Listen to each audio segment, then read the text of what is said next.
Ассаламу алейкум, Бюстикюль. Добрый вечер.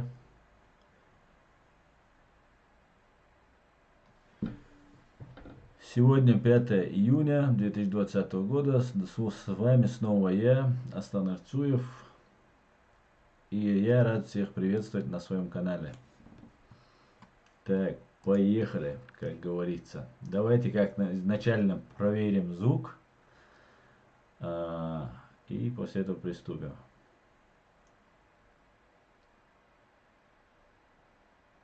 Так. Меня не видно еще, наверное, да?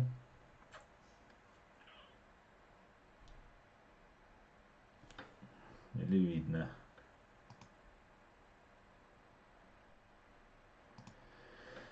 Так.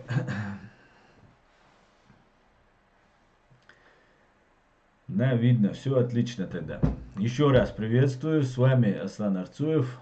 Сегодня 5 июня 2020 года. Давайте поприветствую вас всех, приму ваши приветствия по нашей традиции и приступим. Сегодня будет очень интересный стрим. Так, пойдем посмотрим, что вы тут говорите. Так, Эдом грузинский. Хит свой. Ваш ассаламу алейкум. Так, видно меня, слышно меня. Да, видно меня, слышно, уже сказал. Так, пойдемте дальше. Антипутинизм. Фриман антипутинизм. Приветствую всех антипутинистов и антиимперцев. Приветствуйте, Фриман антипутинизм.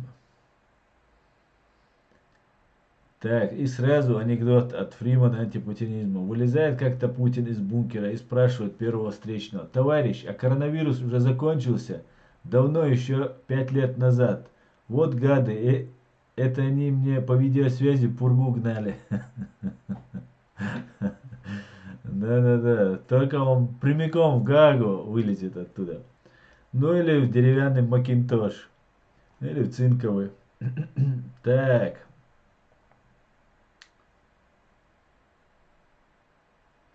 Фриман антипутинизм сегодня жгет не по-детски. Путин поддержал идею спеть с балкона в День Победы. Хотя пора петь «Вставай, страна огромная». Так, витаю всех, говорит Игорь Максимов. Витаю, Игорь, приветствую. Несущий мир, ассалам алейкум, братья и сестры, ва алейкум салам. Чеченский след, ассалам алейкум, ва алейкум салам. Здравствуйте всем, говорит. Все отлично, освещение слабое. Говорит Латвиш, так, ватники вирус, салам алейкум из Казахстана, ва алейкум салам, дикго дикхез. Ассалам алейкум, ассалам ва алейкум салам, ассалам ашуэль. Чуйте доброе, салам машал масарга дебора, машал хиль. Громкость чуть добавь. Ну, началось. Да у меня, по-моему, максимальная громкость. Подождите, это же я же микрофон отодвинул. Вот так вот. Сейчас мы что-нибудь придумаем. Как сейчас слышно? Давайте тогда я сразу перейду. Батутный с бункерных. Началось, вот, да, наш эфир, у меня и так было хорошее настроение, хоть я и не спавший. И вот начинается сходу приколы. Это хорошо, значит у нас все будет отлично. Так, Вася Василию Мокшалмую, Алхамдулилlah, Дикю Мокшала, слышно ведь отлично, говорит Латыпих. Хотел бы задать первый вопрос. Как вы относитесь к Аркадию Бабченко? Игорь Максимину спрашивает. Я уже говорил неоднократно об Аркадии Бабченко. Аркадий Бабченко человек, который в первую войну, если можно было еще там как-то оправдать, хотя оправдание найдут ли украинские, например, граждане, если на их территории в Крыму, Луганске, Донецке срочники будут воевать против них, найдут они для них оправдание, да? Так вот, даже если найти оправдание на этого срочника, который воевал в первой русско-чеченской войне, во второй русско-чеченской, этот профессиональный убийца, расчет, как он говорит, командир расчетно-гранатометчиков, Вторую войну наемником, заключив контракт наемничество в чужой стране, в нашей стране, принимал участие. И сейчас как бы выступает на стороне добра и справедливости, на стороне Украины и против вот этой фашистской России. Я не верю ни ему, ни Муждабаеву, который был большим чиновником, вторым лицом, или кто, главредом, или завглавредом в московском комсомольце. Московский комсомолец я каждый день, когда спускался в метро, покупал. Это самая такая распространенная газета была. И я читал новую газету и МК. И в этом МК, а это ГРУшная, по моим данным, ГРУшная, военным относится эта газетенка, этот бюллетень пропагандистский. Ничего хорошего про нас там не писали. И сейчас Муждабаев, ни Бабченко ни разу не извинились. Не то, что больше что-то как-то пытаться исправить. Да? Любой преступник, если он, например, совершил преступление, а потом он пытается максимально снизить урон от нанесенного, от совершенного деяния, для него это вплоть до освобождения от ответственности, да, или смягчения его вины. Ни Бабченко, ни Муждабаев не кричат на весь мир, что они устраивали геноцид. Наоборот, Бабченко приглашают как какого-то оппозиционера в Нью-Йорк от форума «Свободной России», как мы уже знаем, от форума «Паскудной России». И там он рассказывает, что он воевал, ну, как бы там от 10 до 60 лет все были признаны преступниками, он там говорит. И это на ваш Миннесоту, штат, похож, говорит, Чечня, это как ваш Миннесота. Миннесота, между прочим, все в Америке знают, что это рабовладельческий штат был. И как бы получается, что ну, мы тоже как бы из рабовладельцев. И он там рассказывает, ну как будто внутри страны они там воевали. Это абсолютная ложь, даже по российским меркам, потому что в 1997 году, в Первую войну, даже если он воевал в своей стране, то во Вторую войну Бабченко прекрасно знает, что в 1997 году между нашими странами было заключено межгосударственное соглашение на уровне двух президентов. И во Вторую войну Бабченко уже не мог не знать, и сейчас он не может не знать, да, что он находился в чужой стране. И мы никакая не часть России. Часть России мы стали по российским законам в 2003 году, когда они провели референдум, незаконный, с нарушением как с процессуальным, так и с фактическими нарушениями, провели референдум. Вот тогда можно еще считать, что Чеченская Республика стала частью Российской Федерации. До тех пор нельзя. По нашим и по международному праву мы не являемся, никогда не были частью России. И Бабченко это прекрасно знает. Поэтому к Бабченко я отношусь как к человеку, который воевал у меня дома и убивал наших граждан. Ну вот и все. Для меня что Бабченко, что Шамановы, что остальные не имеют никакого значения. Пока они полностью не раскаятся и не будут сотрудничать со следствием, и называть имена преступников, с которыми они совершали эти преступления. В противном случае они преступники.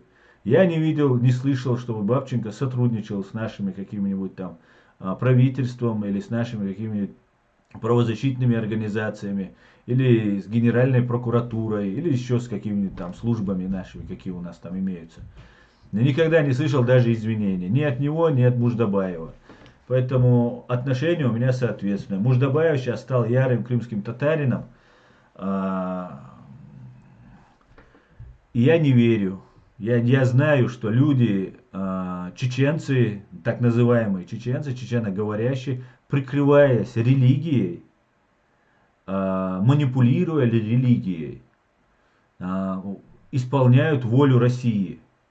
Очень профессионально, лицемерно, подло, что ну, чем невероятнее ложь, тем легче в нее верят, говорят. Да? Вот приблизительно таких я знаю чеченоговорящих. Поэтому у меня нет ни малейшего основания верить ни Муждабаеву, ни Бабченко. какие вы красивые слова они не пели. Но они и не поют красивых слов в адрес, например, чеченцев. Также я не верю, а, раз уже пошла такая тема, Гордону. Ну, тоже отдельная тема. Сегодня, кстати, тоже его затронем. Так, давайте дальше. Видео. Сладков, свидетель и соучастник многих преступлений. Пойман по видео убийства Ингуша Яндиева. Да, абсолютно верно видео, совершенно верно. Это видео, оно известно.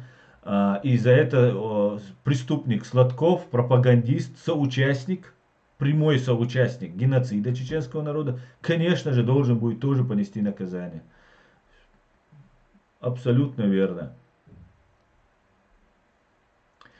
Так, Фриман антипутинец. Путин провел телефонный разговор с Меркель. Поговорили о мерах по борьбе с коронавирусом. Меркель рассказала о денежных пособиях своему народу. А Путин о штрафах за нарушение самоизоляции. За нарушение самоизоляции. Да, кстати говоря, о сумме, которую выделяет Германия. Я вот тут сейчас как раз хотелось затронуть тему, но раз уже затронули эту тему, обязательно надо об этом надо обязательно сказать. Так. Deutsche Welle, немецкая редакция, русская я наполовину только доверяю, поэтому будем читать немецкую с переводом, с Google переводом. Правительство Германии выделит 130 миллиардов евро на оживление экономики. До конца года ФРГ будет снижены ставки НДС, семьям выплатят по 300 евро на ребенка, а пострадавшему от локдауна бизнесу выделят до 25 миллиардов евро. Такие меры согласованы правительством ФРГ. Правительственная коалиция ФРГ, блок христианских партий ХДС, ХСС, Социал-демократическая партия Германии СДПГ согласовала так называемый конъюнктурный пакет в размере 130 миллиардов евро для преодоления экономических последствий пандемии коронавируса SARS-CoV-2. Об этом сообщила в Берлине канцлер ФРГ Ангела Меркель поздним вечером в среду 3 июня после 12-часовых консультаций. Нам предстоит справиться с тяжелейшим экономическим кризисом в истории ФРГ. Мы хотим вместе выйти из этого сильными и заложили сегодня хороший фундамент для этого, подчеркнула Ангела Меркель. Снижены НДС, выплаты семьям, помощь бизнесу, снижение НДС. Всего документ состоит из 57 пунктов. Среди основных мер снижения налога на добавленную стоимость с 19 до 16%. Бизнесмены, поздравляю вас. С 1 июля до конца 2020 года. Льготная ставка НДС в этот период тоже будет снижена с 7 до 5%. Кроме того, семья получит единовременную выплату в размере 300 евро на каждого ребенка. С 2021 года за счет государственных субсидий будут уменьшены цены на электричество для населения и бизнеса. Увеличатся субсидии на покупку электромобилей. В документы заложена и дополнительная помощь для отраслей, наиболее пострадавших от локдауна, прежде всего туристического и ресторанного бизнеса. За период с июня до августа на эти цели заложены до 25 миллиардов евро. Это на русском языке, это один из немногих случаев, 50 на 50 случаев, когда можно Deutsche Welle на русском читать. Потом еще будем на немецком другую редакцию Deutsche Welle на немецком языке, другую новость еще обсудим. Так что вот что делает Меркель и что делает Путин. Что делает хранитель Корана и сунный спаситель всех мусульман, известный на весь мир великий Чингисхан, или как его там, академик, который морит голодом свой собственный народ. Здесь дается не гражданам Германии, а всем, кто здесь находится, на территории проживает, легально проживает на этой территории, тот каждому ребенку получает 300 евро. Это так о том, какое государство строят нормальные люди в нормальной стране и какое государство строят в Российской фашистской федерации. Ну и империи, да, федерация она никогда и не была. Так, ГПУ Туркс. Аслан, дорогой, ассаламу алейкум из Ингушетии, мира вашим домам и жили. Ва алейкум салам, машволь, Волгавош. Игорь Максимев. Получается, Бабченко сейчас перекрасился, сейчас он выступает против Путина и говорит, что в Чечне они были оккупантами. Если бы он говорил бы, что они в Чечне были оккупантами, то, конечно, это была бы другая страна. Но он последний раз заявлял, что в Америке на какой-то конференции, где его пригласили, я не знаю, почему в Америке американцы, другие люди приглашают наших убийц для того, чтобы им рассказывали. Я понимаю, что форум «Паскудная Россия» пролоббировал Каспаров, там, Ходорковский, Невзлин и другие пролоббировали эту себе площадку.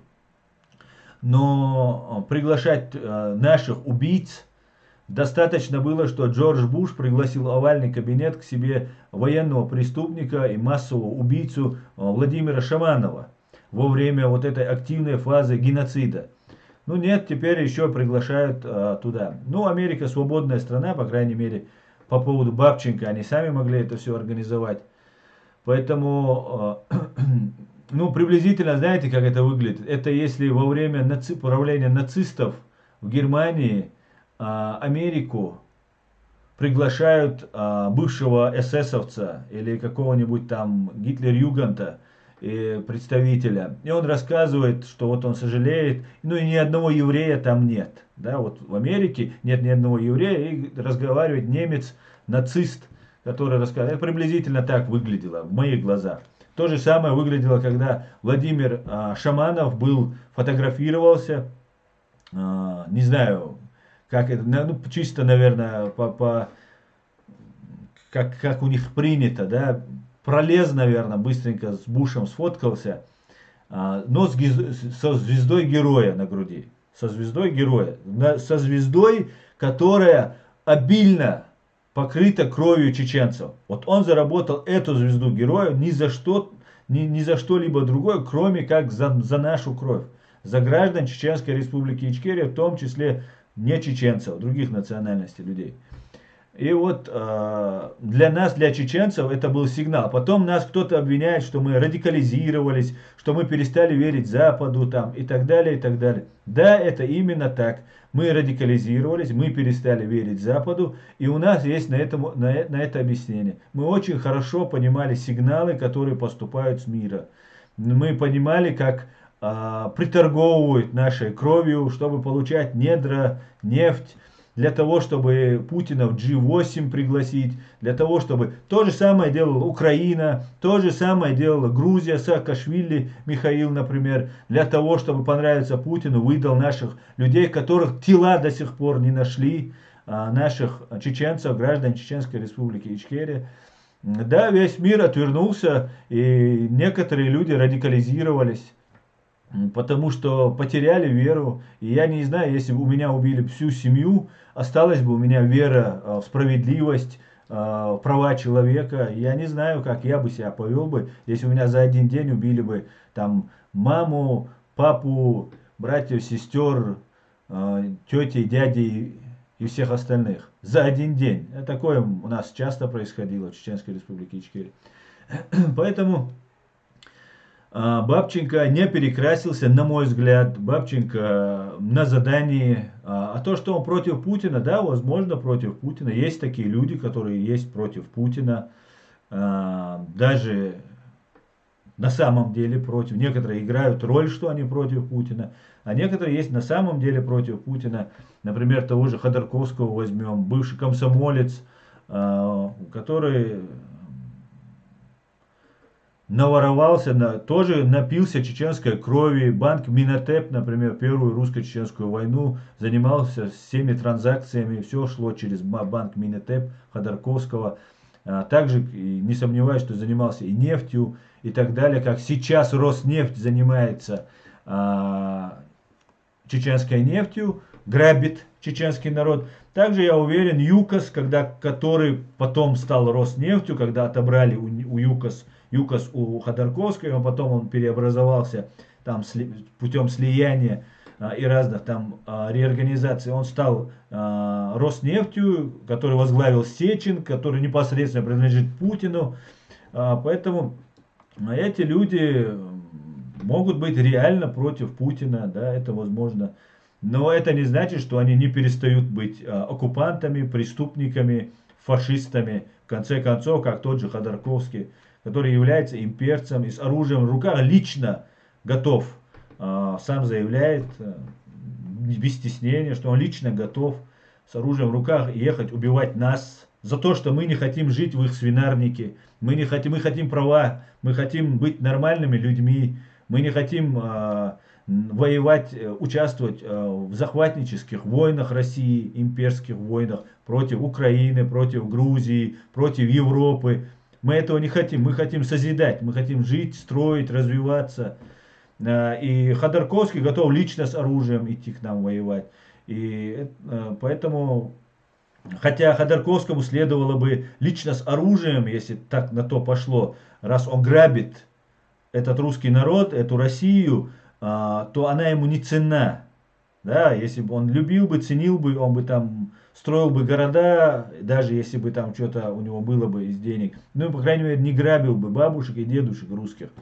А ему дороже деньги, чем Россия. Ему Россия нужна, чтобы заработать эти деньги. Так вот, если ценность, верхняя, высшая ценность его является финансы, то эти финансы у него отобрал Путин. То ему следовало бы с оружием в руках идти воевать против Путина. Но у него нету духа воевать против Путина. Потому что это трус, это преступник, это комсомольский вожак, который всегда ходил под гибней, под КГБ. И потом распределили наши средства, которые наши родители, наши деды, бабушки накопили за время советского ГУЛАГа, советского этого рабского строя. Вот эта группа КГБшников и их прихлебателей захватили власть и деньги. Поэтому есть люди, которые против, на самом деле против Путина. Но я думаю, Бабченко к их числу не относится. Так, пойдемте дальше.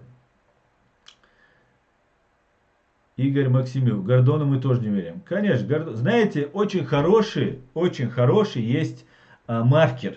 Украинцы, вот я открываю секрет. Мы этим занимаемся минимум 25 лет. Мы знаем Россию как облупленную. Когда вы с ней дружили и не понимали, и не верили ни одному нашему слову, и верили всему, чему они говорят, и был для вас шок, когда на вас напали в 2014 году, что для нас шоком не было, мы прекрасно понимали, что на вас нападут.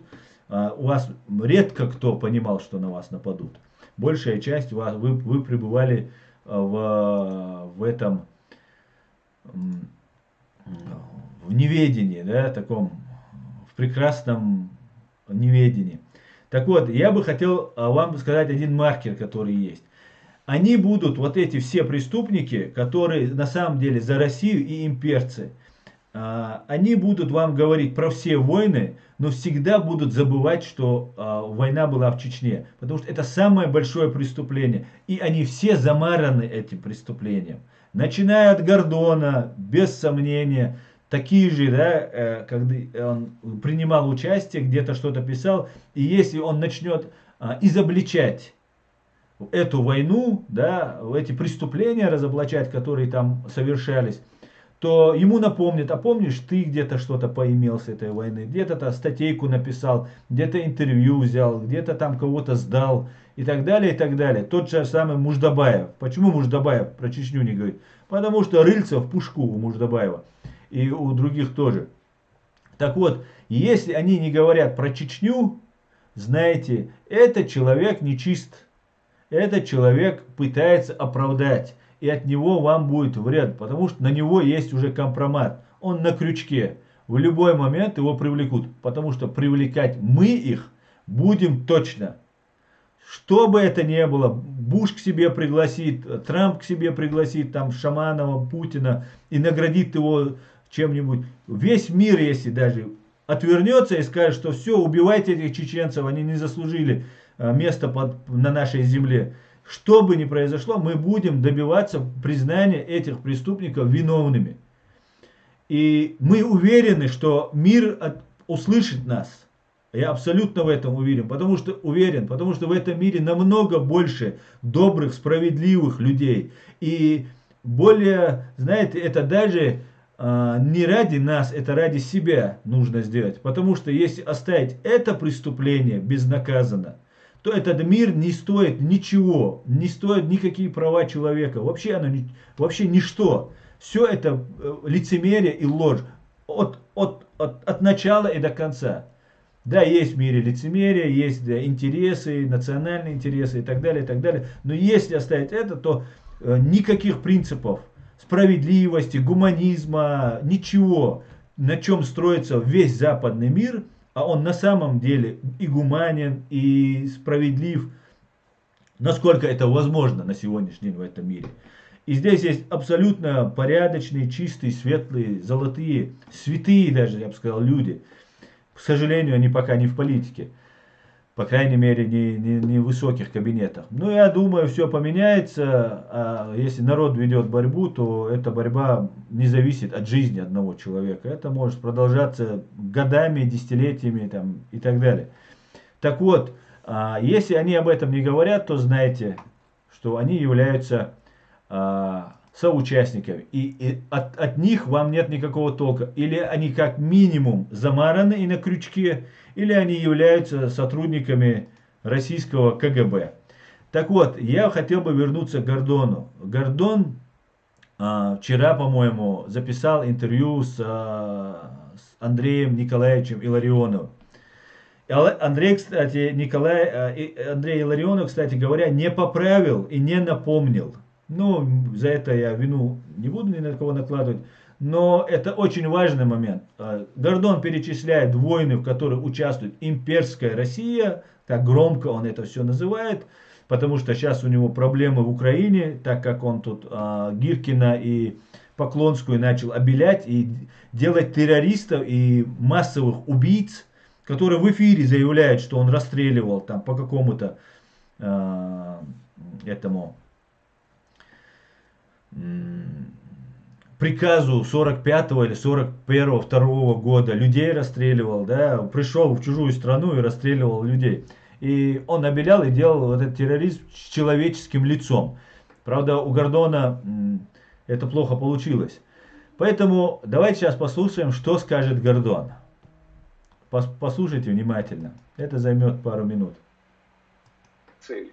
Моя цель понятна. Моя цель была показать всему миру, русскому миру прежде всего, насколько опасен так называемый русский мир.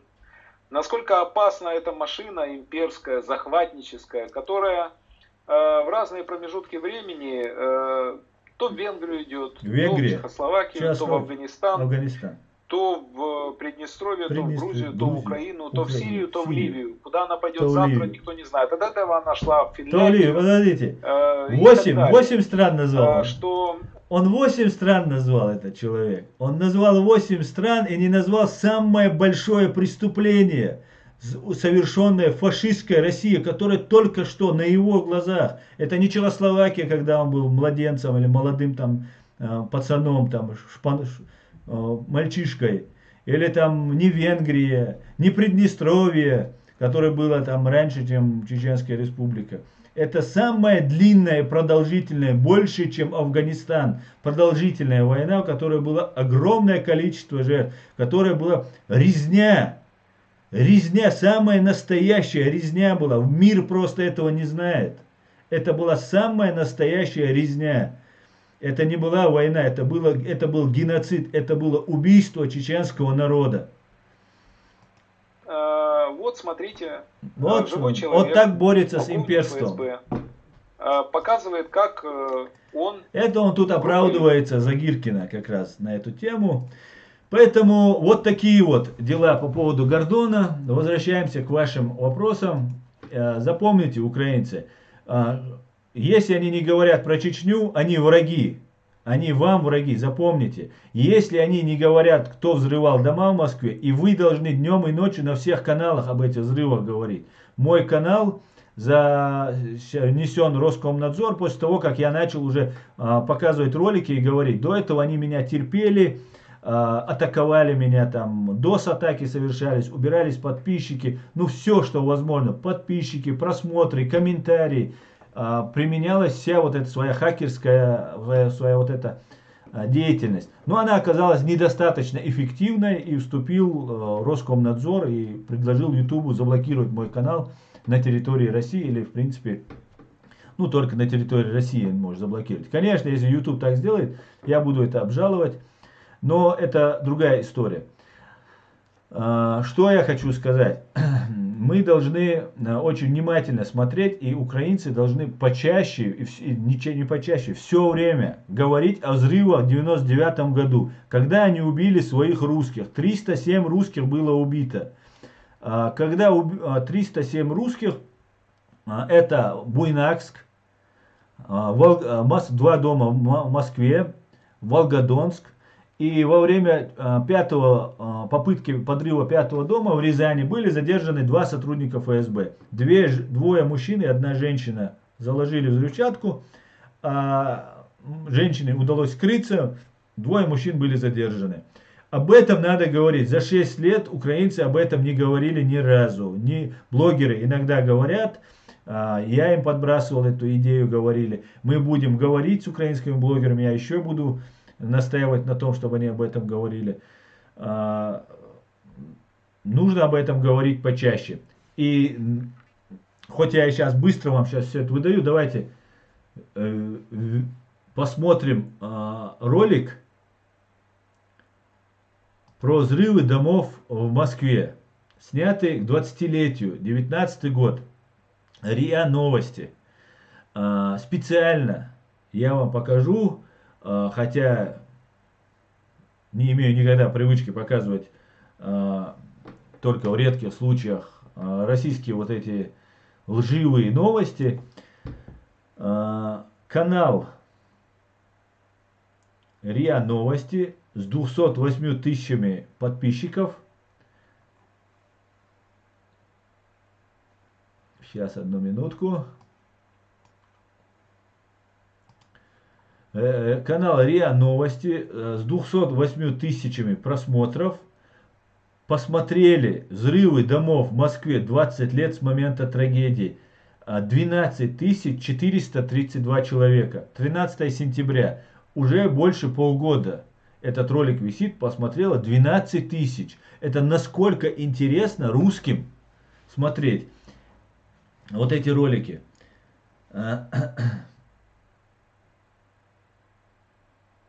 Помним Рязанский Сахарок. Ну, комментарии неплохие.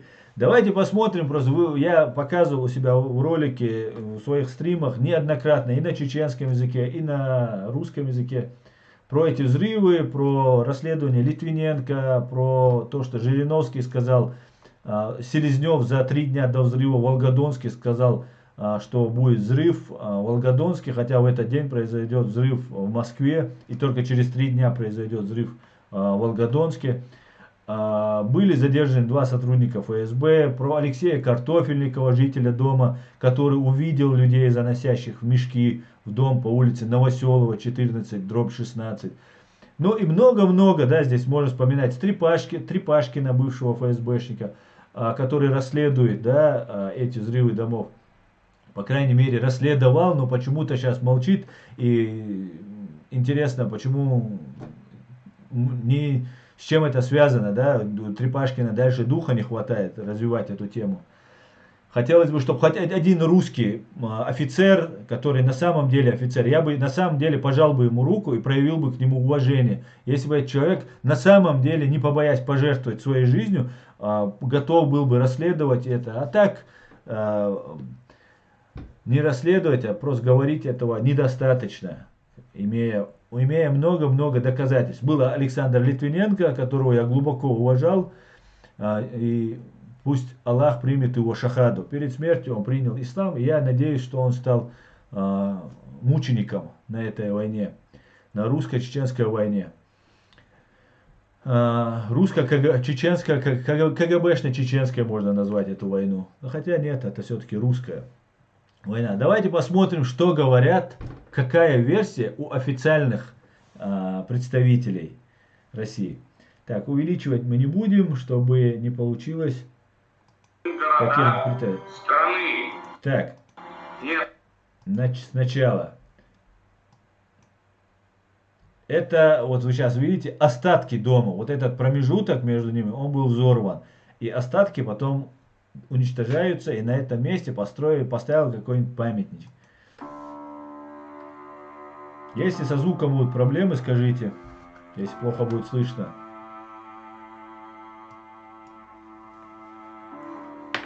Она кричала, наверное, минуту. Юра, Юра, Юра. Через минуту она затихла. Взрыв в жилом доме прогремел в Москве.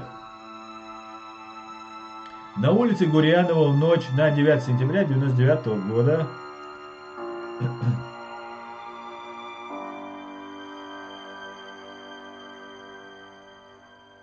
Давай наверх, быстро, она говорит, у нее там муж остался.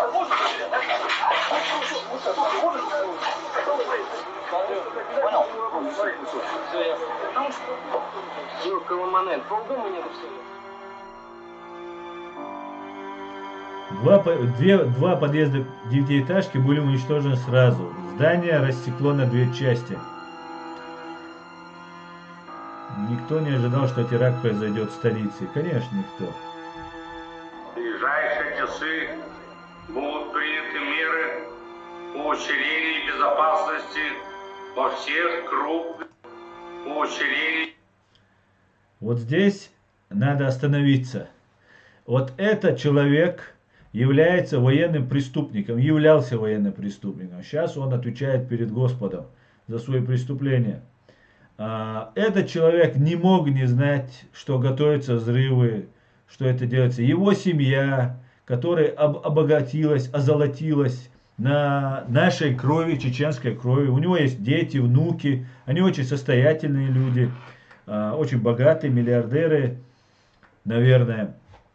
И где-то здесь в Европе, наверное, где-то ошиваются. Поэтому у нас есть финансовые вопросы к семье, которая ограбила наш народ и убила. У нас очень много есть сирот, у нас много осталось без средств существования людей, до сих пор находятся в тяжелом положении. Поэтому, наверное, Ельцину и его этим остаткам нужно будет возмещать нам все это дело. И этот человек сейчас рассказывает, что они в ближайшие часы будут приняты меры усиления. Сами взрывают, а потом принимают меры усиления. Меры по усилению безопасности во всех крупных городах страны, не только Москвы.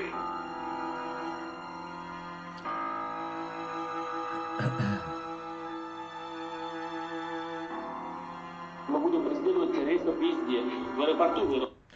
Вот этот преступник, взорвав свои дома, я, Арцуев Аслан, официально обвиняю Владимира Путина, Бориса Ельцина, Патрушева, Николая Патрушева, Шойгу, Сергея Шойгу, который скрывал эти преступления, Здановича и всех остальных обвиняют в взрыве своих граждан в 1999 году для того, чтобы захватить власть.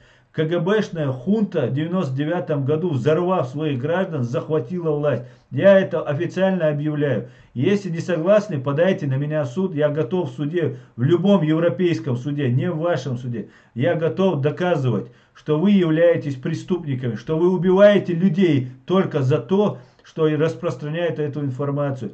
Вы блокируете информацию, если об этом говорят на территории своей России через вашу бандитскую, террористическую, фашистскую организацию Роскомнадзора. Вот теперь он собирается мочить нас. Мы объявляемся террористами, и нас начинают убивать. Значит, вы уж меня извините, в туалете поймаем, и в сортире их замочим, в конце концов. Надо напомнить, что этот канал РИА Новости, это один из главных государственных каналов, информационных каналов Российской Федерации. За 20 лет об этом сказано очень много. Не журналисты знают об этом. Журналисты знали практически с первых дней, да, ну, может быть, не с первых, но, по крайней мере, после рязанских, задержания рязанских террористов, после того, как Патрушев сказал, что там был не гексоген, а сахар, практически все здравомыслящие люди уже поняли, что это была их работа. И через 20 лет самый главный информационный ресурс России рассказывает, что это сделали чеченцы. И дают слово Ельцину, главному преступнику, и главному преступнику Путину. Просто вы должны смотреть, в какой стране я должен жить, где я должен там заботиться о своих родителях, заботиться о своих близких людях, растить других людей, чтобы вот в этой лжи, в этой опасной, страшной стране мне жить. Даже если бы они осыпали нас золотом, даже если они не нарушали бы лично мои права, я не хочу жить в этой стране. Эта страна не имеет права на существование. Не имеет права существования ни один человек, который не занимает никакие высокие должностные посты, совершающий такие преступления над своим же народом.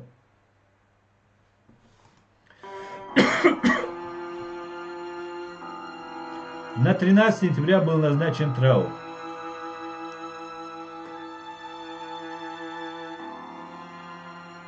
Именно в этот день в 5 утра прогремел взрыв. Представьте, проходит один взрыв. Через 3 дня, на 13 назначается, через 2 дня назначается траур. И именно в этот день в 5 утра, вот сегодня должен быть траур, взрывается еще один дом. Вы представляете, какую жуть они нагоняли на россиян и в первую очередь на москвичей. Потому что все зависит от Москвы. Как москвичи себя ведут, так ведет вся Россия себя. Выходит миллион москвичей на митинги, Россия становится другой.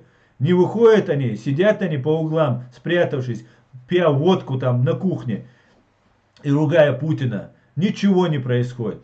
Вот как они добивались того, чтобы русские стали зверьми. И этот их звериный инстинкт проснулся, и они пошли топить в крови чеченский народ. Второй взрыв на Каширском шоссе.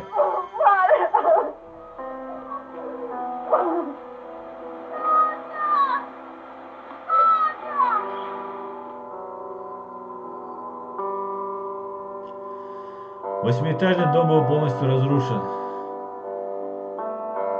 Погибло 124 жильца, 7 были ранены. Погибли почти все. В определенный момент времени раздался сильнейший взрыв и посыпалась штукатурка. Мы сразу проснулись и начали орать, что это.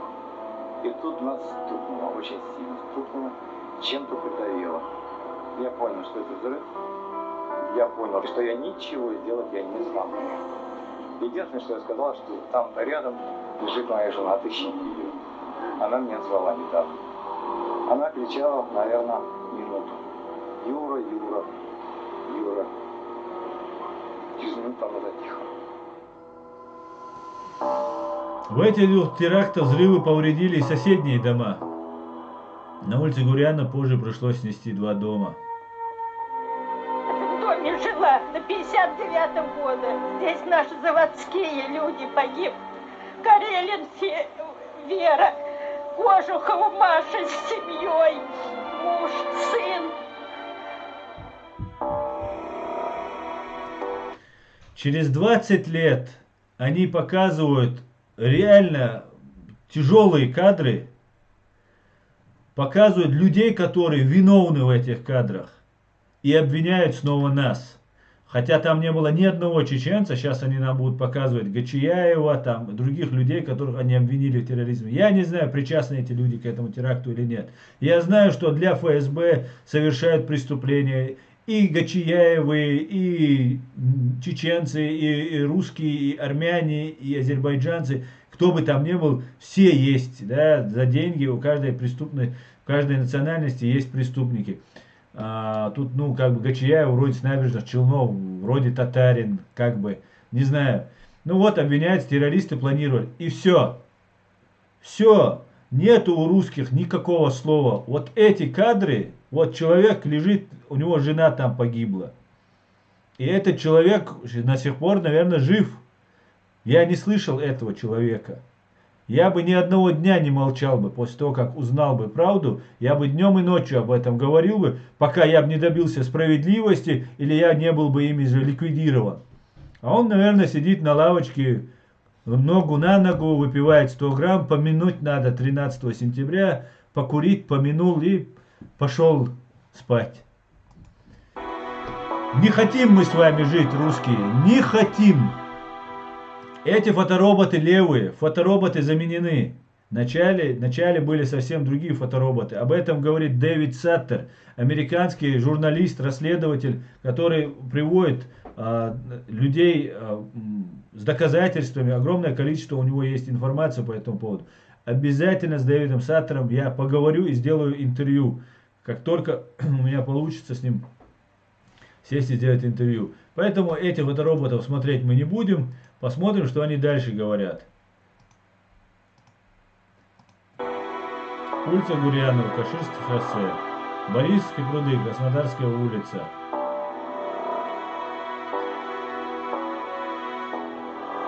Другие теракты милиции удалось предотвратить.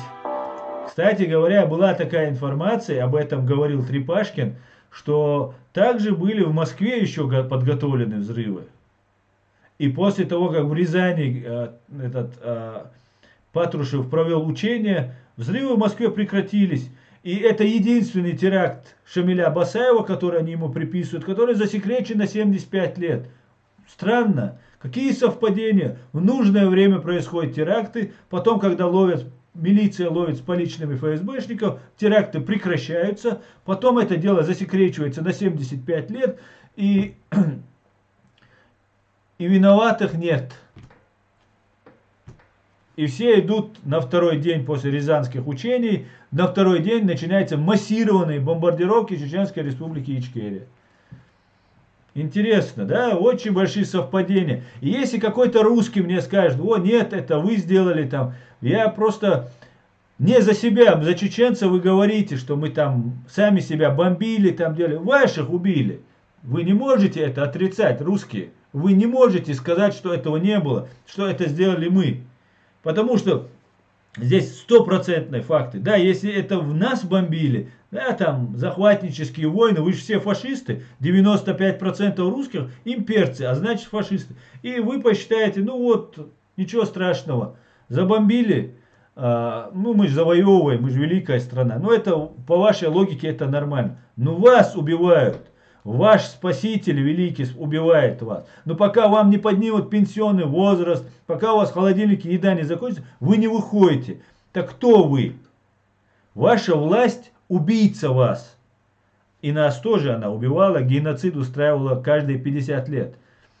И вы сами не имеете ни малейшего желания сопротивляться. Это вторая причина, по которой мы не хотим жить с вами. Мы не хотим жить с людьми, у которых нет чувства собственного достоинства, самоуважения. Ни к себе, ни к своим согражданам. У вас его нет. Мы по-другому, мы из другого теста, как у вас это говорится.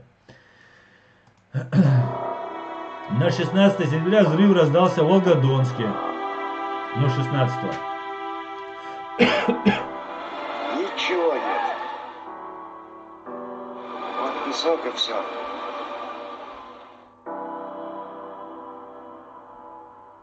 Вот уже 20 лет каждой осенью. Пришли, цветочки положили. И все знают.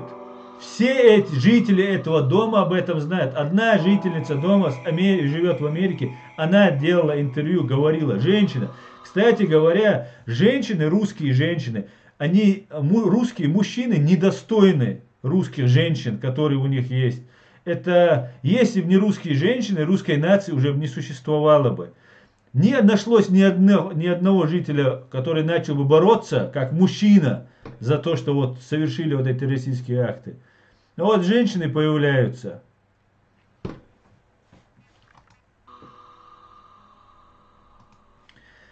Так, на этом мы перейдем к вашим вопросам. Я буду почаще говорить, я буду привлекать к этой проблеме внимание, максимальное внимание. Пускай блокируют наши каналы, пускай делают все, что хотят. Мы будем об этом напоминать русским, чтобы им было стыдно, военным генералам, чтобы они понимали, что нет ни у какой, не могут они говорить там честь имею, там честь отдаю, там честь забираю, честь теряю, потому что ее нету. У русских офицеров, у русских ни военных, ни ФСБ, ни у кого у них нет. Единицы есть, когда это такая математическая погрешность, которая не имеет никакого, ровным счетом, никакого значения. Так, перейдем к вашим вопросам. Поговорим. Почитаем ваши комментарии и посмотрим. Почитаем ваши комментарии. Так, здесь мы выключим звук.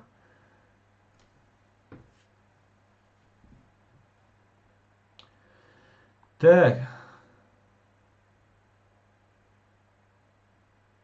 Хамзат Гилай, бичащий Асан. Да, ищем ду. Файтер Израиль. Дай вам Всевышний поскорее освободить свою страну. Спасибо, Файтер. Хамзат Гилай, это был взрыв, во-первых. Во-вторых, не предотвращен, я думаю, что не совсем четко сработало. Это были учения. Там был сахар. Взрывчатого вещества не было. Сказал Патрушев. Да, совершенно верно, Хамзат Гилай. Так и было. ГПУ Туркус. А русским по барабану. Они почему-то думают, что русский мир обязателен к принятию всеми без исключения. Что он лучше всего остального. Но мир почему-то этого не понимает. Не стремится туда. Совершенно верно. Лунный свет. Вся Россия построена на насилии и лжи. Согласен. Бича, щуешь, бо, Хамзац, Гилас. Чечня не Россия. Асна, какие чувства могут быть у поросят? Да у поросят есть чувства. При всем том, что мы не едим свинину, это не значит, что у этих свиней нет чувств. Есть. У любого животного есть чувства. Она за своего этого поросенка или за своего этого детеныша умрет. Но не русские. Чеченский след. Тайные методы ФСБ исключают в себе возможность искусственного создания жертв среди собственного мирного населения для воздействия на психологию толпы. Настройка нужного диапазона направленного гнева. Именно это мы увидели в 1999 году, чеченский след. Аде, Аслан, зачем секретить это дело, если это учение? Зачем проводить следствие, если это учение? Наверное, совпадение это все. Аде, совершенно верно. Такие же вопросы задавали люди в студии. Люди студии, которые задавали. И после этого в комментариях вы можете почитать. Есть русские, которые думают, которые задают вопрос. Ну их там убивают. Но есть ведь генералы, есть ведь военные, офицеры, в конце концов, жители дома, которые непосредственно пострадали. Да и не обязательно должен быть пострадавший. Не обязательно у тебя кто-то должен там погибнуть, чтобы ты начал искать справедливость. Есть ведь правозащитные организации, там много чего. Это такая большая политика, да, там американцы там не против. Все же знали, Тони Блэр приехал в Санкт-Петербург и сказал, что да, Путин он доверяет, давай, Путин, иди, короче, на срок. А уже полным ходом идет война, уже взрывы произошли, полным ходом идет геноцид чеченского, резня чеченского народа идет.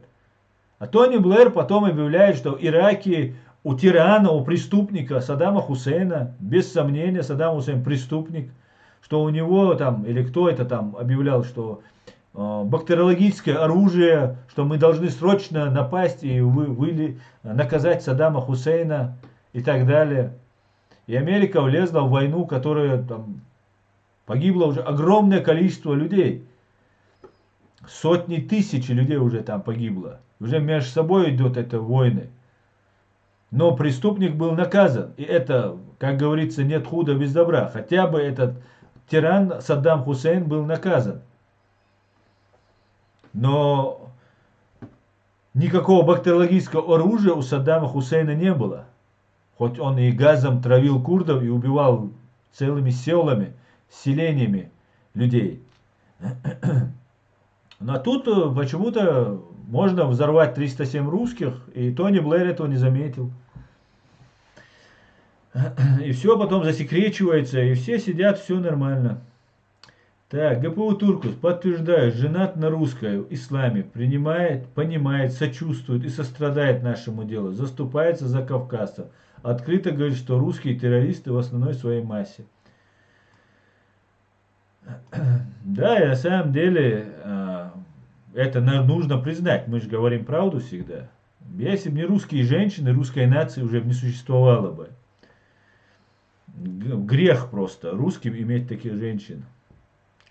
Как найти? Стыдно. Русский народ это стыд и антоним. Анзор и Рено. Крепостной народ не видит существования без царя и бояр.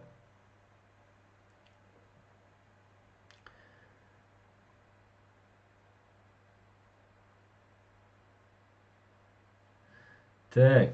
Аслан, все по полочкам разложил. Вилписен культа говорит. Аслан, все по полочкам. Аслан, ну и что с ним взять, если они цветочки кладут к бюсту Сталина? Да? Да. И 1-2 находятся героя, которые могут подойти, бросить там что-то в этот бюст, и его скручивают, они сами на него набрасываются, вы видели, наверное. Туда не приходит миллион москвичей, говорит, вы что, офигели что ли совсем? Какой бюст Сталина? Вы что, с ума сошли? Но зато чуть подальше они потом на Соловецком камне зачитывают людей, которых погибли во время там массовых репрессий там, и убийств. Вот этим КГБ и этим Сталиным. У них лежит труп человека, который устроил массовую резню в центре на Красной площади. И это не возмущает. Мы не хотим жить с этими людьми в одной стране. Я не хочу. Возможно ли судить Сталина и его прихвостней, даже если у всех нет живых? Факты и архивы есть. Конечно, можно. Конечно, это нужно, необходимо сделать.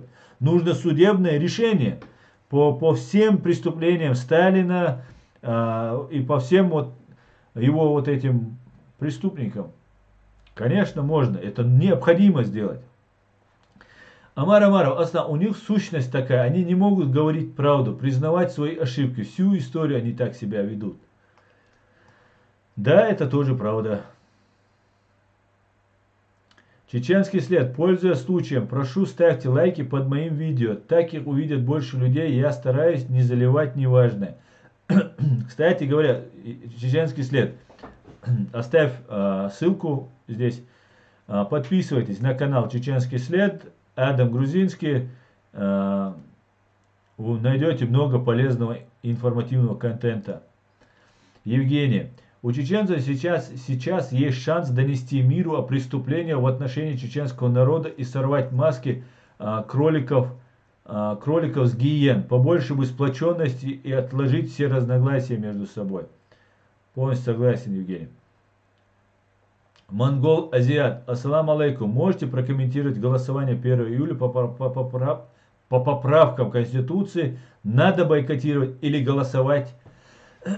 Нет. Надо бойкотировать или голосовать отрицательно. Говорить нет этому.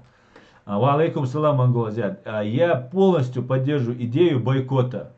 Ни в коем случае нельзя участвовать. Максимально нужно призывать всех людей, чтобы бойкотировали. Да, мало времени, ничего из этого не выйдет.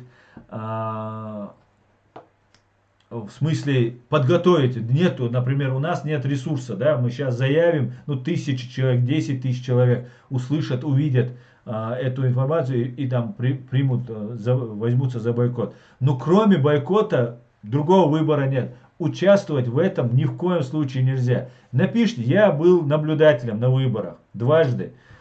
Я об этом говорил у себя в стриме. Я судился с избирательной комиссией московской.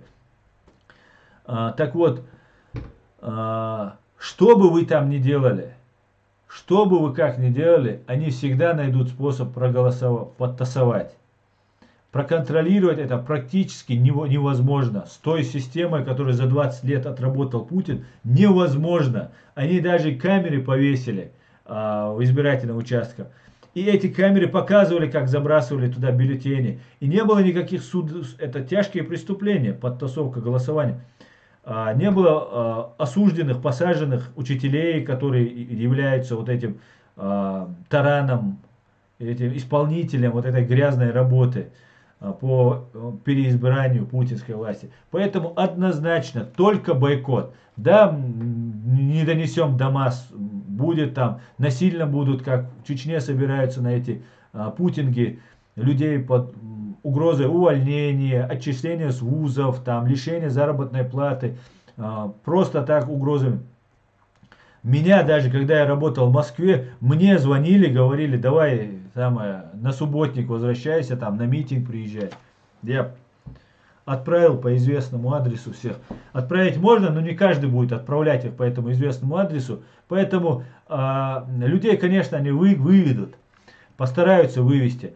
Но единственный способ это не участие в этом во всем. Ни в коем случае не подходить даже к этому избирательному участку. И всех призывать бойкотировать. Не участвуйте. Записывайте ролики, смотрите, сколько людей туда приходят со стороны, да, смотря что пустые участки снимаете.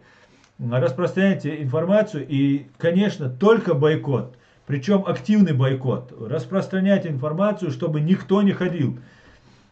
Показать всем показать, что вы все против этого изменения Конституции. Это вообще преступление совершает Путин. Изменение конституционного строя – это самое настоящее преступление против государства. Путин совершил преступления все, которые возможно. Вот Уголовный кодекс Российской Федерации, если взять, ну нет, наверное, ни одной статьи, в том числе там, я не знаю, скотоложество, в которой он не участвовал в этих преступлениях. Поэтому только бойкот, однозначно, активный массовый бойкот. Чинло, добро пожаловать в чат, не забывайте о конфиденциальности своих данных и соблюдайте принципы нашего сообщества. Ставьте лайки и подписывайтесь на реалити, пусть люди узнают правду. Как найти? Вот и все это, зная о русских, те чечены, которые говорят типа ты националист, вот таких чеченцев ненавижу. Так. Вот да, нас называют, чечен, меня называют, ты нацист там, туда-сюда. Какой я нацист? Я пострадавший от этих нацистов и фашистов. Мы все пострадавшие. Так, Хамзат Гилаев, там такая очередь была, что пришлось засекретить на 75 лет. Да-да-да. Монгол Азиат. И еще вопрос. Почему в России убийство гражданина, который якобы своровал обои, прошло без каких-либо массовых протестов? Что должно произойти, чтобы народ вынес эту бункерскую крысу? Ничего не... Я уже не верю в русский народ. Они будут тихо загнивать просто. Да, по-другому никак. Или только с небес будет послан Гобл Хоук американский. Или Бактактар, он, по-моему, называется, турецкий. Прилетит с небес дрон и избавит этот бедный, на самом деле, замученный русский народ от этого Путина и, ну, из одного там еще парочку десятков акт возмездия, акт справедливости для того, чтобы спасти человечество. Так... Вы видели, что произошло в Америке, да, тоже там очень много, сейчас я вам тоже расскажу очень интересную историю, что там происходит. Опять же, Россия участвует в этом, русский след, русские террористы везде участвуют, как участвуют здесь в Европе, также они в Америке. И это вина в том числе американцев, в том числе западного мира, который к себе приглашал военного преступника Шаманова, ну и как я только что говорил, и все остальное. Я вам тоже покажу. Очень интересные вещи я вам сегодня еще постараюсь успеть. Но времени мало, постараюсь тогда быстро вам это все рассказать.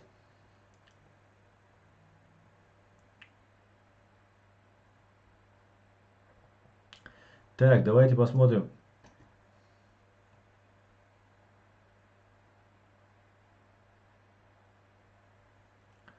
Аргно, Аслан, согласен с тобой в отношении Гордона. Его интервью. Он знал, что Гиркин совершил преступление в Чечении, но тот отмазывался тем, что расстрелял пару украинцев. Получилось, что Гиркин герой.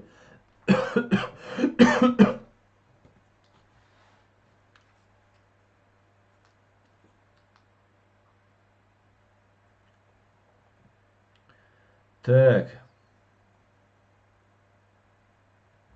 Iron Man, салам маршал, салам.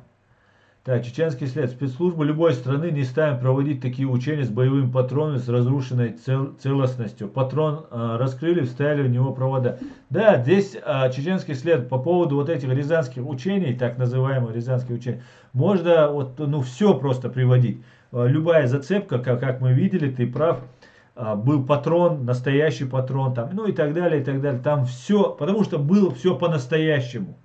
Поэтому за что бы вы ни взялись, получится все по-настоящему. Причем по науке. Это не дилетанты, это делают профессионалы, подрывники.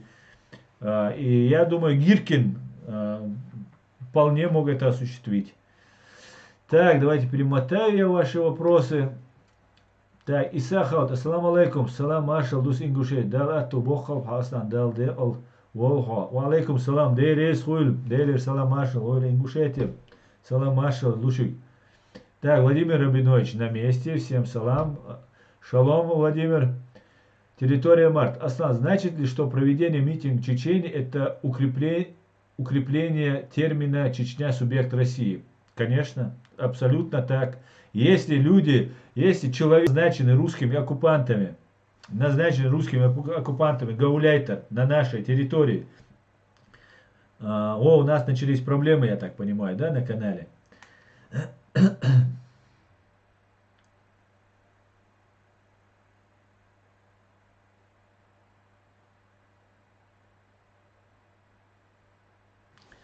Так, я смотрю, у нас возникли проблемы. Ну, значит, идем, все верно. Сейчас посмотрим, здесь работает у нас канал или нет. Начали это. Бедные, бедные. Так, скажите, зависает. Сейчас мы тогда перейдем, одну минуточку. Перейдем.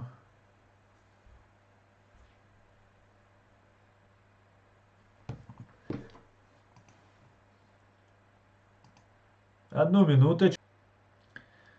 Так. Все отлично.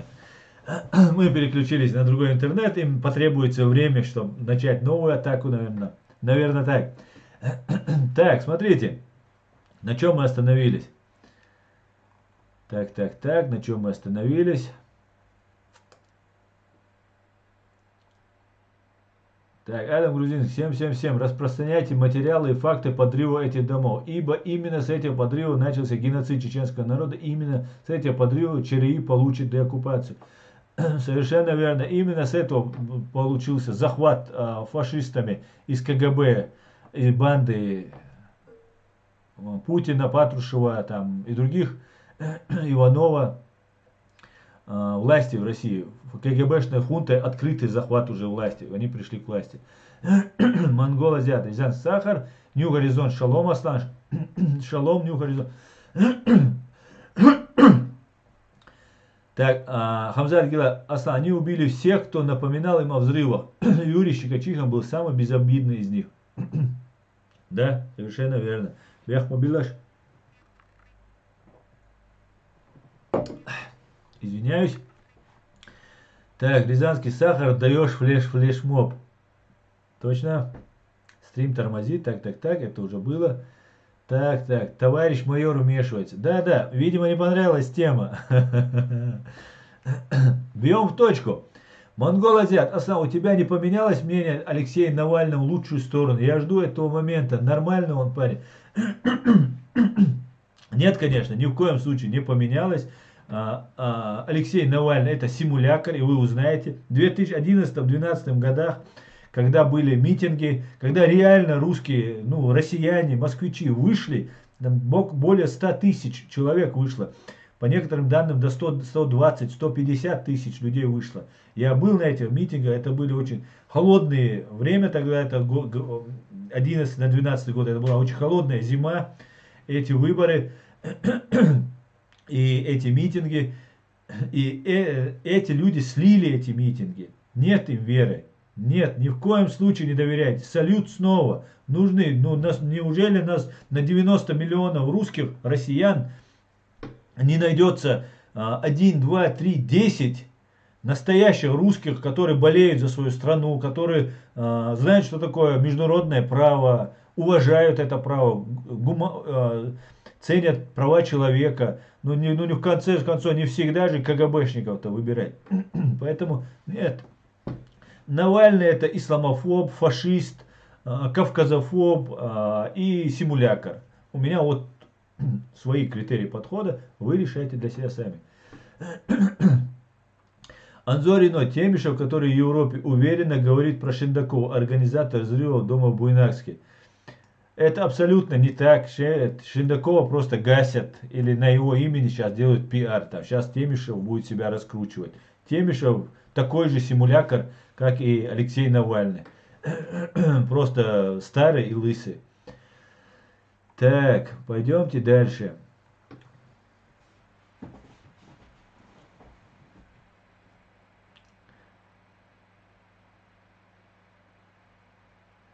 Так, чеченский след. Насчет DOS-атак. Кто не верит, почти 300 лайков у Адама Грузинского с просьбой подписаться на меня. Подписались только 100. Логика сопротивляется.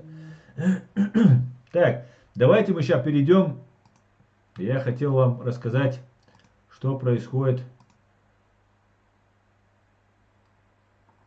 в Германии. В Германии, вообще в мире что происходит.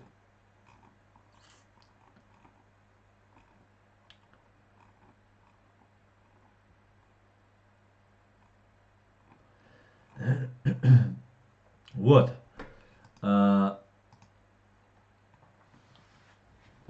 Мы знаем, что на территории Германии уже официально Ангела Меркель об этом заявляет, что орудуют здесь русские хакеры. Атакуют связь, вскрывают почту, прослушивают, ну и так далее, и так далее.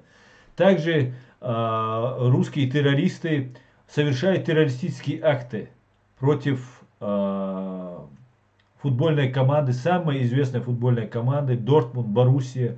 Позапрошлом году русский террорист Сергей В. взорвал тройным взрывом автобус с футбольной командой Дортмунд, Боруссия. Слава богу, он был задержан, слава богу, никто не погиб от этих взрывов. И он сейчас сидит в тюрьме. Племянник русского пропагандона Киселева здесь в Германии обучался, ездил в Луганск, Донецк, там воевал против Украины. Здесь был осужден, слава богу, получил срок. Так вот, но на этом дела не заканчиваются. Ситуация продолжается. В России появилась партия «Альтернатива для России», как здесь «Альтернатива для Германии». Мы приблизительно знаем, что уже можно понять, откуда растут у «Альтернативы для Германии» ноги. Это такая полуфашистская, такая скрывающаяся фашистская организация, которая в конце концов откроет свое истинное лицо, и мы потом узнаем, как, когда Гитлер пришел к власти, если они придут к власти. Но я надеюсь, что они придут. Так вот, немецкая редакция Deutsche Welle нам сообщает, немецкие неонацисты обучаются в российских лагерях. Доклад. Немецкие новости сообщают, что боевые правые экстремисты в Германии проходят боевую подготовку в России. Чиновники говорят, что не могут помешать им уйти. Правые экстремисты в Германии участвуют в полувоенных тренировках в специальном лагере под Санкт-Петербургом в России, сообщила в пятницу немецкий новостной журнал «Фокус». Члены молодежного крыла крайне правой националистической демократической партии НДП Германии и малой правой партии «Третий путь» завершили обучение, говорится сообщение со ссылкой на источники в немецкой разведке. Участники прошли тренинг по использованию оружия, взрывчатых веществ. Они также обучались рукопашному бою, пишет журнал. Шведские и финские граждане также среди слушателей. Участники присоединяются к российским ополченцам, действующим на востоке Украины. Управляется террористической организацией, Лагерь «Партизан» управляется сторонниками правого экстремистского российского имперского движения «Рим». Немецкая разведка считает, что Рим имеет два лагеря недалеко от Санкт-Петербурга. Организация стремится к восстановлению Российской империи. США недавно добавили Рим в свой список глобальных террористических групп. Группа организовала обучение военизированного стиля белым сторонникам превосходства и неонацистам в Европе, заявили в США. Россия ответила тогда, заявив, что добавление группы в список не помогло бороться с терроризмом и что США не предоставило никаких подробностей. Они хотели знать, какой информацией владеют Соединенные Штаты. Москва также считает движение ультраправых христианских православных русских экстремистскими, однако группа не запрещена в России. Немецкой разведке известно, что экстремисты из Германии посещают лагеря, однако по юридическим причинам они не могут запретить поездки в Россию, сообщает Фокус. Чиновники предполагают, что президент России Владимир Путин знает о существовании лагерей. Вот вам такая вот интересная новость. Но и это еще не все. Вы все знаете, что сейчас происходит очень серьезная такая ситуация в Америке. Там полицейский убил чернокожего, совершил прямо тягчайшее преступление. На мой взгляд, этот человек заслуживает очень сурового наказания. Связанный в наручниках уже лежит человек, и давить на горло — это надо быть садистом. Не знаю, был ли этот полицейский расистом или нет, но то, что он был садистом и он заслуживает сурового наказания, у меня нет ни малейшего сомнения. Да, мы видим, что вышло очень много людей на улицу, и не только чернокожие там вышли, там все люди разных национальностей, и я в том числе полностью в этом поддерживаю.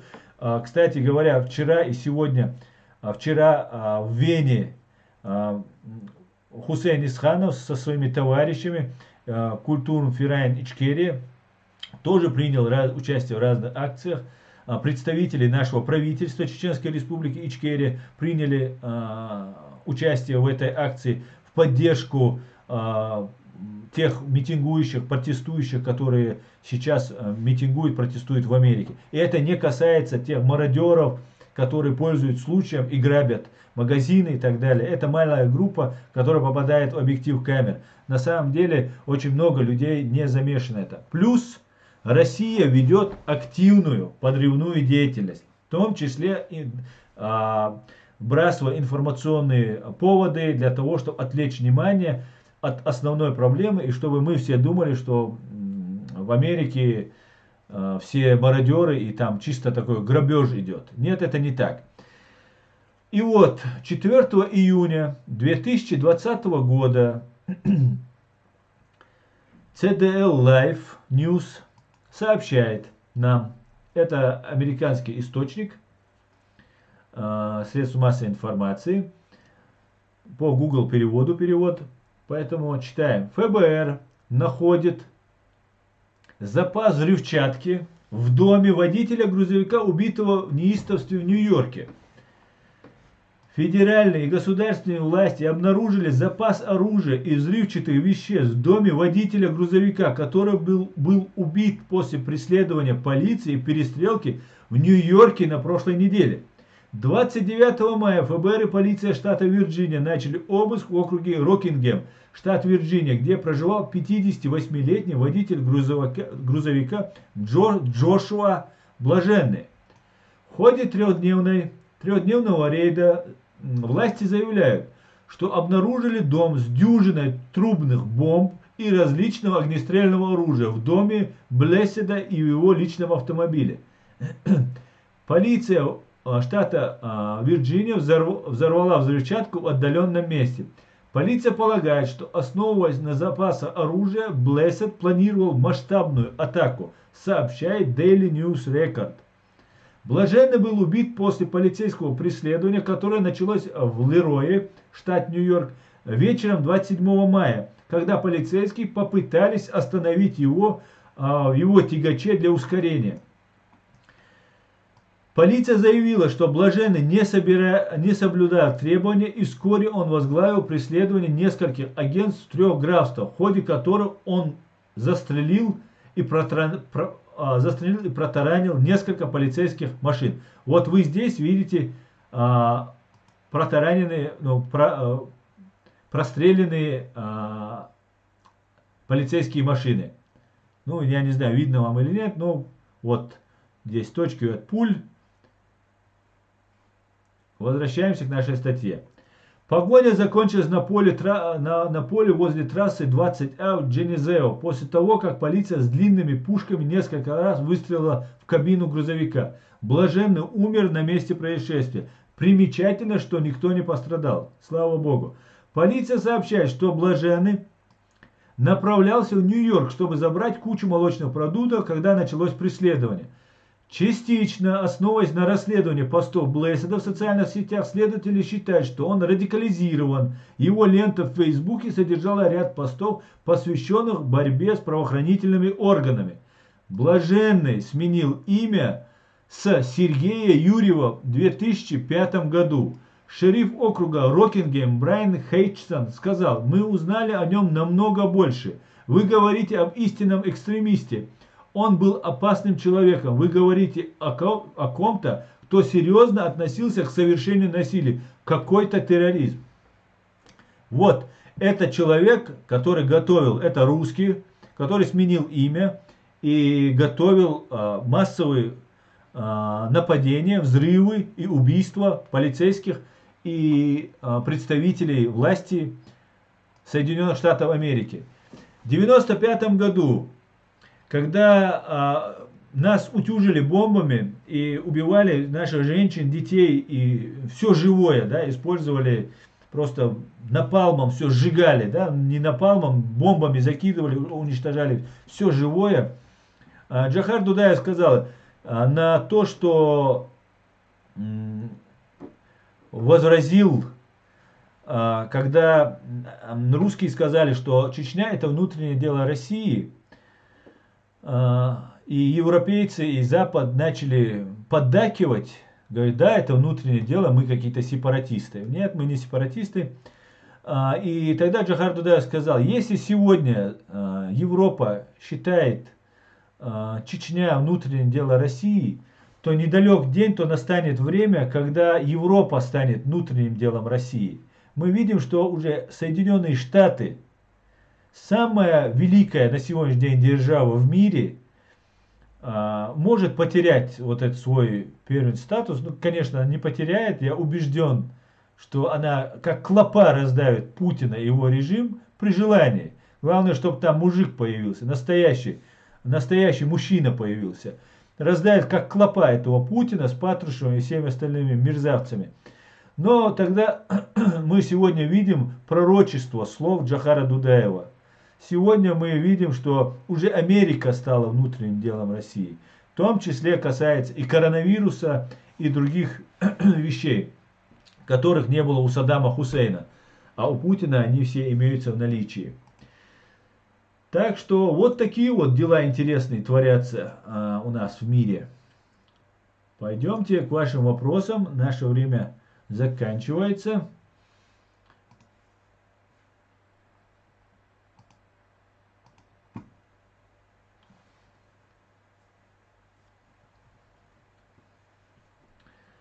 Так.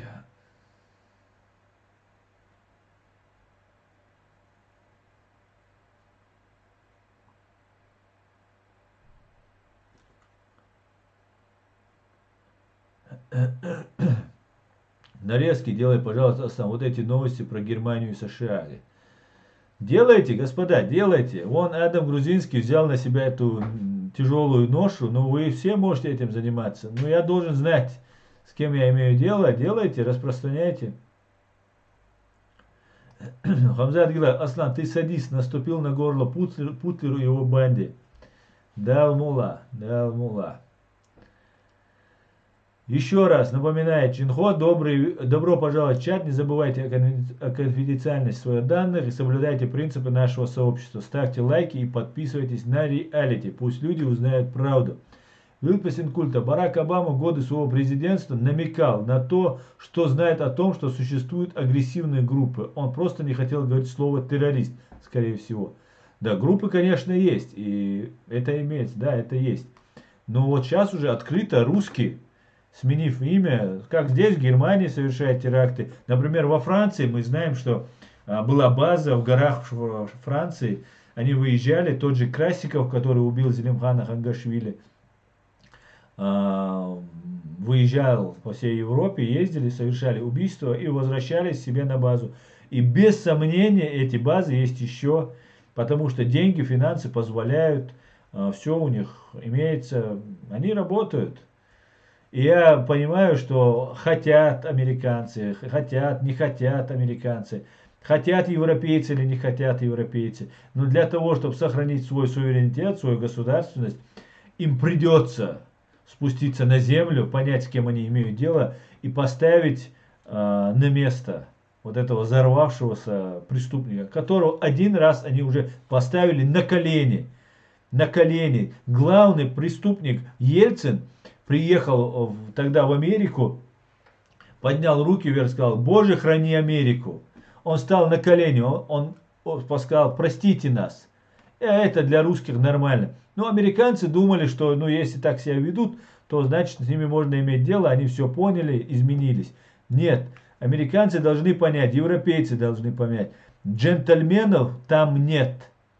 Это даже рядом не стоит. Джентльменство, там, признать ошибки, там, извиниться, там, встать на одно колено, там, на два колена. Для них ничего зазорного нет. Пока, как говорил Джохар Дудаев, пока дашь в нос, и пока кровь с этого носа не остынет, он хороший. После этого он опять начнет. Вот такие КГБшники. Вот такая была, есть и остается имперская, фашистская Россия. Великодержавная. Так, пойдемте дальше, господа. У нас время заканчивается. Я вам хотел еще кое-что рассказать. И да, хотел бы закончить на этой отличной ноте, которую хотелось бы, чтобы вы тоже понимали. Нас, граждан, как они нас называют, нас, граждан, да, Российской Федерации, убили 300 тысяч. Какое отношение чеченцы вы лучше меня знаете? Мы, чеченцы, конечно, мы оккупированная страна, мы заложники в этой фашистской России. Ну, есть дагестанцы, ингуши, кабардинцы, карачаевцы, другие, которые являются, и они знают, как к ним относятся. Так вот, скажите мне, дагестанцы, ингуши, чеченцы, которые себя считают уже некоторые россиянами, скажите вы, сколько нас убили эти русские?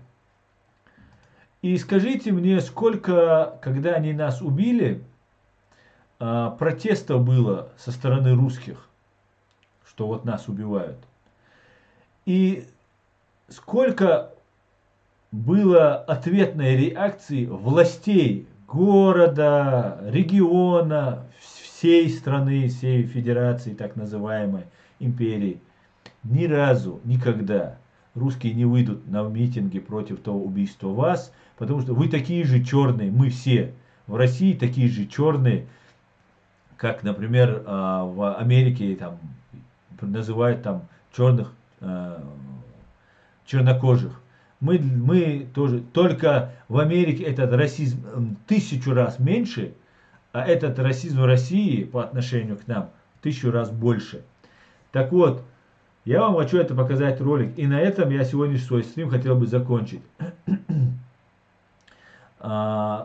Вышедшие на митинг против убийства вот этого человека, какой бы он ни был, некоторые говорят, он был преступником там, и так далее. Да, и даже может быть он преступник, это не имеет никакого значения. Каждый преступник имеет право на законное судебное разбирательство. И он не может быть обвинен или наказан больше, чем он заслуживает. Если он там применил какие-то фальшивые деньги, он за это смертной казни не заслуживает. Тем более на улице, сдавленные полицейским за шею. Так вот, в Нью-Йорке люди, власти на улице написали, их требование было, черные имеют, жизнь черного также важна. И вот посмотрите этот ролик. Мэр Вашингтона нанесли надпись Black Lives Matter, жизнь чернокожих имеет значение. Это был тот лозунг, который вышли люди, которые призывали жизнь чернокожего тоже имеет значение. На улице, ведущей к Белому дому. Кроме того, Баузер написала в Твиттере, что участок 16-й улицы перед Белым домом будет теперь называться Black Lives Matter Plaza. Вот чеченцы, вот ингуши, вот дагестанцы, кавказцы, татары, башкиры, якуты, все, которые там проживают, которые подвергаются. Вот, это российская, как вам сейчас показывают, фашистская страна, там власти столицы Вашингтона принимают такое решение. Переименуется улица, пишется большими буквами, поддерживает страна, полицейские уходят. Но вы знаете, что министр обороны Мэттис, которого по кличке Бешеный Пес, который уничтожил более 200 голов русских наемников в Сирии, когда они попытались отжать у них нефтяной завод, у курдов попытались отжать, он полностью поддержал, бывший министр обороны, поддержал протестующих и выступил против президента Дональда Трампа за то, что тот разделяет страну. Но они справятся со своими проблемами. Нам надо справиться со своими, нам нужно создать свое справедливое общество. Нам, имеется в виду, кавказцам в принципе, в целом и чеченцам в частности. Наше государство, Чеченская республика Ичкерия, которая оккупирована, которое должно быть деоккупировано, и преступники должны быть наказаны. Спасибо, что смотрите, спасибо, что поддерживаете. Всего самого хорошего. Я не успел вам все рассказать. Я вам не успел рассказать про новости в самой Чеченской республике. Вы, в принципе, многие об этом знаете. Был ураган, тяжелое положение, гуманитарная ситуация. И мы все помним, ничего не забываем и проводим маленькую определенную работу. Присоединяйтесь, поддерживайте, распространяйте. Ассаламу алейкум, спокойной ночи, всего хорошего.